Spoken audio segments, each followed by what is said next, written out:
Hello and welcome to the English Like a Native podcast, the listening resource for intermediate to advanced level English learners. My name is Anna. And my name's Nick. And today we're having a good old chin wag. I'm a bit sniffly today, Nick. I've got a little bit of a runny nose, so you'll have to forgive me. Well, on that note, shall we have a chat about noses? What we could do, let me just get a tissue. Okay, so I said I had a runny nose. Can we just explain that? Because if something is runny, well, if you're running, then you're actually moving on your two legs quite fast. Yeah, quite fast. You might be running away. Yes, but if you are runny, if your nose is runny, or your eggs could be runny, couldn't or they? Slime could be runny. Yeah. It's a description of the movement style of a substance. Or a consistency. Consistency. So if your eggs are runny, then they're very soft. Your porridge could be a bit runny. Well, don't go off the subject, Nick. Stick to eggs.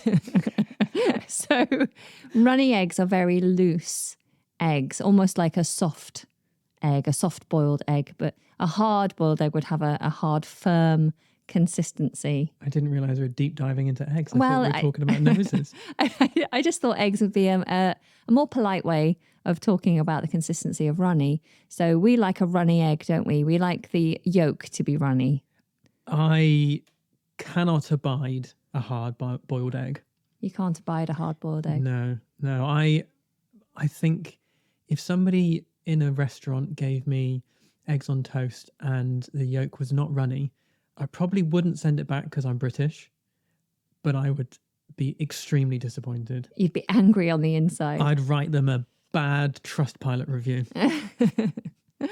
But you'd have a hard-boiled egg in a ramen or in a salad. So in a salad, definitely, because I think having a runny yolk on salad leaves is a bit weird. But I was actually looking at making a ramen yesterday, and you're right that they would normally do it as a hard-boiled egg, but I would still try and get it on the runnier side of hard. Right, okay. So if you have a runny nose, then it just means that the mucus in your nose, which is quite disgusting, is quite loose, and therefore you have to keep blowing your nose. So I do have a little bit of a runny nose. I fear that I may have a cold coming on, but I'm well in myself, so you just have to put up with my constant sniffles, unfortunately, Nick. I'll do my best.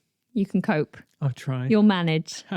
So thinking about the word nose, it's actually used in quite a lot of English phrases, isn't it? The thing that comes to mind straight away is to be nosy. What does it mean to be nosy? Well, it's like your nose is the bit that sticks out the furthest on your face. Yes. And so if you are very interested in something, you might be getting very close with your face and you might stick your nose in a bit too far. So being nosy is being overly inquisitive, looking into things that maybe are not your business. Right, so it's about curiosity. It's funny though, because you use the word inquisitive and curious, which I think are both beautiful English words and quite positive. I think it's quite a good thing to be inquisitive and curious, although they do say that curiosity killed the cat. But the word nosy doesn't have that positive connotation, does it? No, it has negative connotations. It's something you would say if you weren't being very polite about somebody, I think. So it's not nice to call someone nosy? No. I mean, it's not like a swear word, is it? And it's not really offensive, but it's not kind. Well, it's slang, I think. I think it derives from slang. So if you are nosy, then you are quite curious and you're interested in other people's business. You're interested in things that are going on with other people that don't involve you. So like if you are arranging to go and have a day out with your friends and I'm not invited for some reason because you don't like me maybe, and I am asking you lots of questions and showing lots of interest, too much interest, then you could say that I was being nosy. And you might say to me, Anna, stop being so nosy. It's like if you were saying to me, I'm trying to think about what you've got me for Christmas or my birthday. As a present. Yeah, as a present. Or it was under the tree and you were giving it a shake and saying, I want to know what it is. I'd say, stop being so nosy. Just Yeah. wait, be patient. Yeah, You know, you don't need to know. You'll spoil it by trying to find out. Yeah, you're not privy to the information and you don't have a right to know the information. Or even if you bought something for somebody and you were being asked, how much did you spend on them? Again, it's information that is slightly inappropriate to ask for. Yeah, like someone's age. How old are you? Yeah. Well, never you mind. Yeah, stop being so nosy. That's another phrase, isn't it? Never you mind. That's such an interesting phrase. Never you mind. Never you mind. Mind your own business. Yeah, all very similar things. Yeah. Now, Keep your nose out. you could call someone nosy, but an extension of that is Oh, a nosy Parker. a nosy Parker. Yeah. That's a noun, isn't it? You're a nosy Parker. You're almost giving them a name of somebody Yeah. that behaves in such a way. Hey, nosy Parker. Yeah. He's a nosy Parker. This phrase I've known from being a kid. It's something we like shout at each other. Yeah, you're a nosy Parker. It's a bit of a junior, kind of juvenile sort of phrase. But I just did a little Google search, as you do, trying to find out like the origin of nosy Parker. And it's not completely certain, but one source suggests that it comes from a very long time ago with a chap called Matthew Parker, who was the Archbishop of Canterbury during his time, and that he was known for basically being overly interested in or prying into other people's affairs, other Trying people's to find out business. if they were being sacrilegious. Yeah, just trying to find out what people were doing. So he was known for being very interested in other people's business and other people's opinions and lifestyles.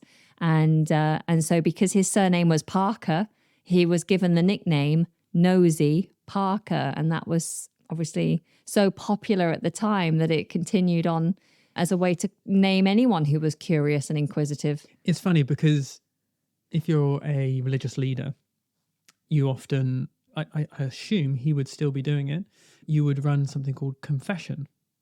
So if you ran a church and you had a congregation who would come and see you, you sit in these boxes, right? Sometimes they would be completely private and you'd slide something across. And sometimes if you wanted, you could be open. And so the priest could see your face and you would tell them. And there was a saying, so I grew up Catholic, and it was, bless me, Father, for I have sinned. And it was something like, I've got these confessions to make. And then you would tell them, these are all the bad things I did. And as a child in a Catholic school, you'd go in and say, I didn't eat my breakfast. I ate too many sweets. And then at the end of it, the priest would say, here are some penance prayers to say. Go and say the Our Father 5 times, and that will relieve you of your sinfulness. So it makes me think if this nosy Parker, either he was so nosy that the confessions of everybody wasn't enough, or people would come and tell him stuff and he'd be like, I can't believe that's true. I must go and find out. And go around, sticking his nose in other people's business. Yeah, I know you said to stick your nose in. So that is another common phrase that we use for nosy people, isn't it? We say, stop sticking your nose in, or you are sticking your nose into that person's business and it doesn't belong there. So take your nose out. Just like you were saying earlier, like literally sticking your face into something to find out more, and your nose being the first thing to enter. So to stick your nose in, or to keep your nose out is the other common phrase. So if you're telling someone to stop asking questions, you say, keep your nose out. It doesn't concern you.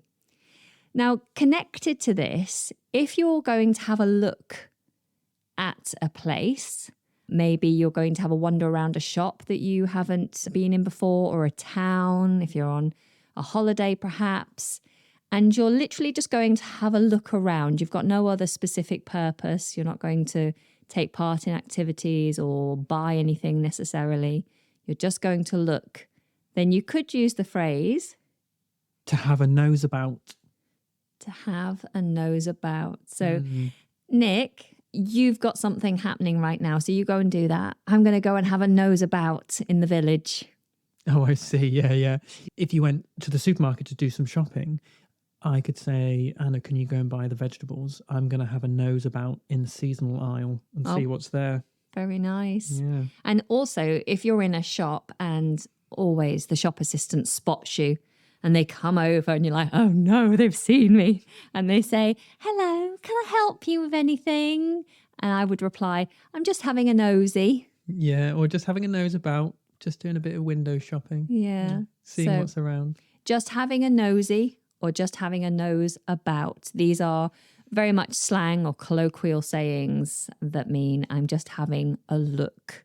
I have no intentions. Okay, so one other phrase that comes to mind which involves the word nose is related to being a bit of a snob. And it's something that the kitten did to me this morning. So I put his food down, and it's a food that he's had before and he's loved before. And yet when I put it down on the floor this morning, he turned his nose up at it. No way. He did. I was hurt. He turned his nose up at it and then he sat down, he looked at me and he went, meow. Like he was really disgruntled. It has high standards. Very high standards. So to turn your nose up at something, can you give us a very clear explanation of what this means metaphorically? So it means that you don't like something. And in English, I think we often use it in a snobby connotation. So if somebody doesn't like something, it can be that they just don't like it. But to turn your nose up at something often refers to the fact that it might be that they feel that they're too good for it. Yeah, so it's more of a rejection than just a simple dislike. Because, you know, there's many things I don't like, but I don't turn my nose up at it. For example, I eat your sprouts, even though I don't like sprouts because I know they're good for me and you do cook them well. It is a rejection. So but you're right. It's saying, I don't want this in a way that's suggesting you're superior. It almost kind of infers that they would push the bowl away from them. Yes. Yeah. Saying, I don't want this today. Unacceptable. Yeah. Yeah. So to turn your nose up at it. And you can actually imagine them doing this physically. So if someone thinks that they're too good for something, they look at it so their nose points down as they look down towards it. And then they go, no, and they lift their nose high up into the air as they turn their face away. So physically they turn their nose up at it, and metaphorically they reject it by turning their nose up at it. That kind of leads me on to when you feel irritated, there's a phrase you can use that involves the word nose. So you might be talking about gets up my nose. Yeah, if something gets up my nose. And that would come from the actual sense of something being stuck up your nose and it being very unpleasant, right? Yeah. So it's almost the physical, suggestion. So something that comes to mind with me is if you get water up your nose. Horrible, right? Ugh, don't like that. That's like when you're swimming. Shake your head away. Yeah, and it goes in your sinuses and then you get that kind of pain, especially if it's chlorinated water. Yeah. Or if somebody who's trying to be very irritating slowly sticks something, a little stick up your nose just to try and annoy you. For me in the summer, it's the bugs. I always have a bug fly up my nose. I'm like, what's that? Yeah, that really gets up my nose. But we use this metaphorically to suggest that a person or a thing gets up our nose. It irritates us. It's usually people, isn't it, that we use this for. So I say, I was on the school run this morning, Nick, and I saw the neighbour from 3 doors down. Oh, she really gets up my nose. Yeah, she really irritates me. Or you could say, I do like Daniel, but his voice really gets up my nose. His voice really grates on me. It's really irritating. Yeah. Yeah. I mean, it's a really interesting phrase, right? So there's one final phrase that you mentioned before we started recording, which is to have a nose for something. What does this mean? It means that you have an intuition. Ah. Yeah. It means that and it's almost there's an innate skill associated with this, right? If you say, Anna really has a nose for pronunciation quirks. Okay. Then you'd say there's something that Anna innately understands that other people, even though they try and learn it, are just not as good at. Yeah, so it's like a natural ability to have a nose for something. A knack. Yeah, I guess it's like if some people have a very attuned sense of smell, a very acute sense of smell, and they can smell certain things that other people maybe can't pick up on. I think I do have quite a good sense of smell, actually, just talking about that. You also have a good sense of pronunciation quirks. Lots of people learn to be musicians, but if somebody was able to just hear the music and then play it on the piano, they have an ear for it. They would have an ear for it, right? Yeah. But yeah, having an ear for something means that you can really hear something and you understand it. Having a nose for something is the same, but it's more about, just to be able to sense something in the air. Yeah. You can sniff it out. So you could say, do you know what, Nick? I think that Gerald and Gina are having an affair. And you'd be like, don't be so silly. They hate each other. I say, no. I have a nose for these things. I can sense it. Yeah. There's something going on. Yeah.